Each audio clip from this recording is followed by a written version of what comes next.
talk is titled, which I found out this morning, "The Target is You." What I want to talk to you about is actually the politics of compliance is the name I've given this, and it's actually derived from a strategy that Mao Zedong used. But to make the politics of compliance work, the target is actually you, and I don't just mean you with wrong political opinions who don't have souls. I mean everybody. There are generally three categories of people where it comes to the politics of compliance. There are the people who are complying, there are the people who are refusing, and the people who aren't sure. And all three are targeted by the politics of compliance roughly the same way, actually, with the same dynamic. The goal is, of course, to get the compliant to feel better than everybody else, but also frustrated with everybody else. It is to convince those who are not sure to join the program and to begin to comply, and it is to use the people who refuse to comply as the wedge around which the entire thing turns. In fact, it's to dehumanize them and motivate the other two groups to try to destroy them. So Mao Zedong very simply took over China with a very small number of conceptual concepts that I'm lumping together in what I'm calling a politics of compliance. He separated the population into two broad categories. I just mentioned three, well, he cut it into two. So there's an oversimplification, and those two categories are the people and the enemies of the people. Not to put too fine a point on it, that's what he called them. The people and the enemies of the people. And what he said is, who are the people? Well, he gives this kind of historical record in 1957 of who counted as the people when. And there's a consistent running theme through his eight or nine maybe examples of different historical periods of the Chinese story, whether it's the Japanese War, the Sino-Japanese War, the second one, whether it's the period of building socialism after he took power in 1949, whether it's during his first, second, or third 5-year plan. And the examples all have the single theme that the people are the people who agree with Mao, and the enemies of the people are the people who don't agree with Mao. And it turns out to be really that simple. The people at the period of building socialism are those who support the building of socialism, and the enemies of the people are those who resist the building of socialism. He says it explicitly that clearly. And this sets up a dynamic that I think the best name for is hatecraft. And here's how it works. The goal of this split is to say that there is a correct perspective on all things, a sacred science as Robert Lifton described it. And that's called the people's perspective, at least it was in China. We could call it whatever, the critical race perspective on race. We could call it the queer perspective on sexual politics, and we can all imagine a bunch of examples under COVID. The public health perspective, I guess, would be the right name for it. We certainly are, I see red hats in the crowd. You're not allowed to have those, that's the deplorable side of a different perspective.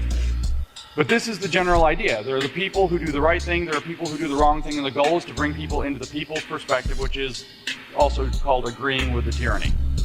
And what you do in order to achieve this idea is that you separate the population into two broad categories, the people and the enemies of the people, and then you say, well, what we want is unity. We want unity, but there are certain elements in the population who are preventing us from unity and moving into the future that we could be having, and it's their fault.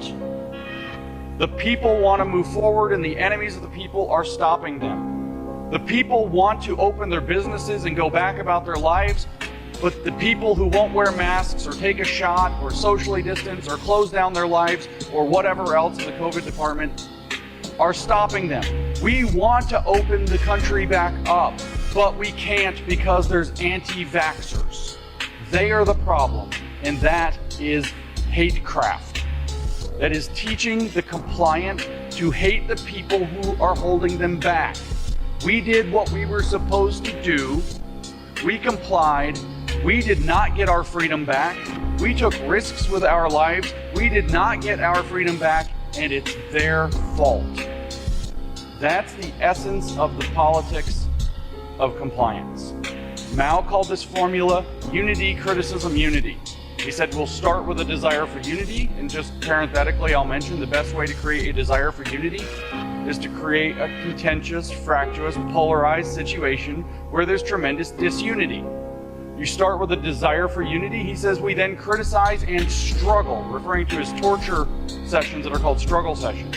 We criticize and struggle those elements of the population who have incorrect opinions so that we can arrive at a new unity on a new basis. That's a direct quote. New unity on a new basis. He called it socialist discipline. We call it sustainable and inclusive future. It's the same thing. We also call it New World Order.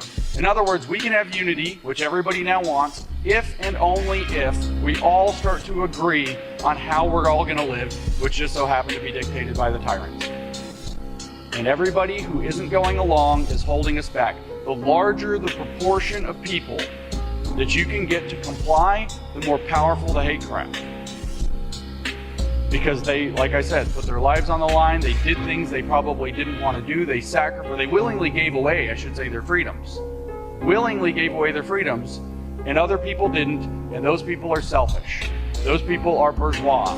Those people are racists as opposed to anti-racist. We can do this in every domain because the same exact dynamic is playing out in every domain. COVID, environmentalism, politics with your deplorable hat. Every single identity politics dimension you can imagine, from race to sex to gender to sexuality to ability status to fat status to national origin. Get ready for critical immigration theory this year. If you thought 2020 CRT was bad, you've got CIT coming this year, and its target is you, because its actual target is national sovereignty and national citizenship, to be compared against global citizenship.